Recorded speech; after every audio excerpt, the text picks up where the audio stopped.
प्रेमियों, जय सच्चिदानंद। मन को शुद्ध करने का और मन से इच्छाओं का दमन करने का कैसा अनोखा तरीका था श्री गुरु महाराज जी का। एक बार स्वामी रामानंद सत्यार्थी जी महाराज श्री गुरु महाराज जी की सेवा में सत्संग के लिए कुछ समय लेकर खड़े थे और भी कई जिज्ञासु समय मिलने की प्रतीक्षा में थोड़ी दूरी पर खड़े थे और एक एक अपनी शंका समाधान के लिए श्री महाराज जी के पास आते जाते थे।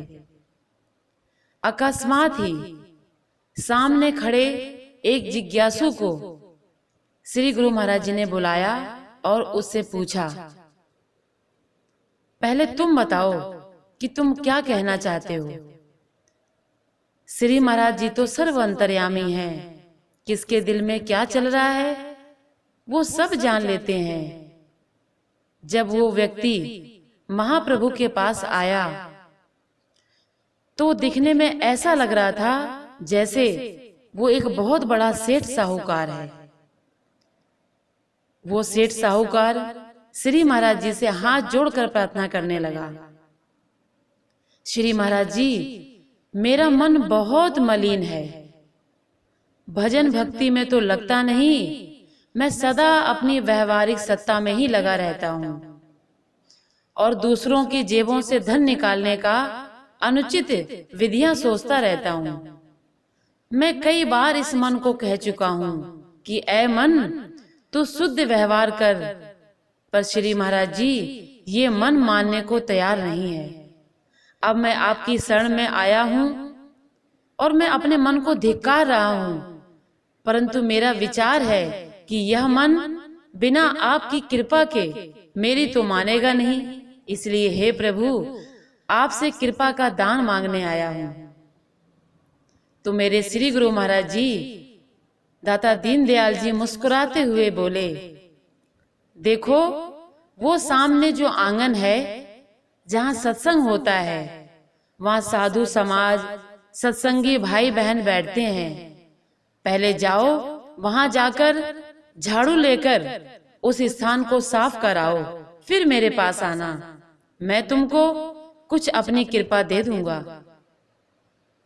वो सेठ तत्काल चला गया और एक झाड़ू लेकर उस स्थान को साफ करने लगा।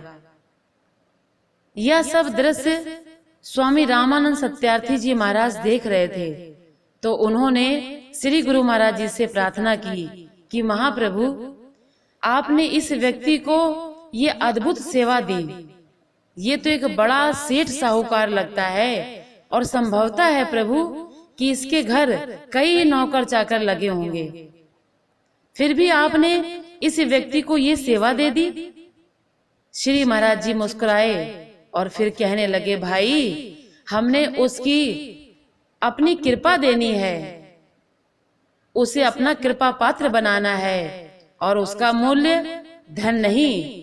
धन लेने से तो इसका अहंकार और बढ़ जाएगा, इससे तो संतों की सेवा करानी है, संत सेवा लेनी है। और कुछ समय सत्संग होता रहा और फिर वह व्यक्ति झाड़ू लेकर लगाकर वापस आया और महाप्रभु ने पूछा उस व्यक्ति से, भैया अब बताओ, अब क्या चाहते हो। तो वो सेठ व्यक्ति कहने लगा, श्री महाराज जी, अब तो मन शुद्ध हो गया और मन में कोई इच्छा भी नहीं है।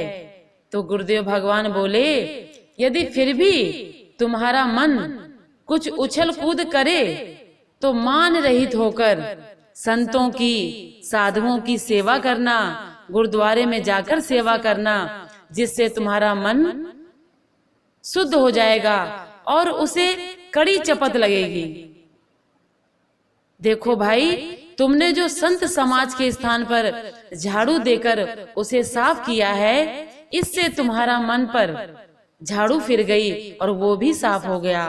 प्रेमियों, तनिक सोचिए कि वह कोई इतना बड़ा ज्ञानी नहीं था, ध्यानी नहीं था, और उसके उद्धार के लिए श्री गुरु महाराज जी ने कैसी युक्ति बताई।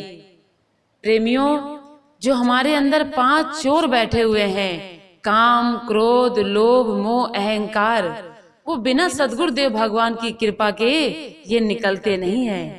और हमारा मन भी कभी शुद्ध नहीं होता जब तक हम गुरुदेव भगवान की सेवा नहीं करेंगे, उनका सत्संग नहीं सुनेंगे।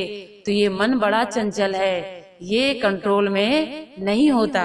इसे तो केवल सद्गुरुदेव भगवान ही कंट्रोल में कर सकते हैं, उनकी कृपा से ही मन शुद्ध होता है।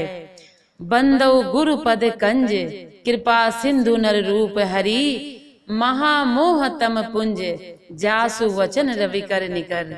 जैसे सूर्य की किरणें रात्रि के गहन अंधकार को दूर कर देती हैं, उसी तरह सतगुरु के वचन से ही शिष्य का हृदय का जो अज्ञान है, अंधकार है, वो दूर होता है। इसलिए कबीरदास जी कहते हैं, गुरु को सिर पर राखिए चलिए आज्ञा मान, कहे कबीर उस दास को 3 लोक डरनाई।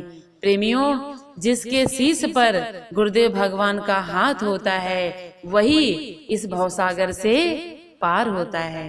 जय सच्चिदानंद।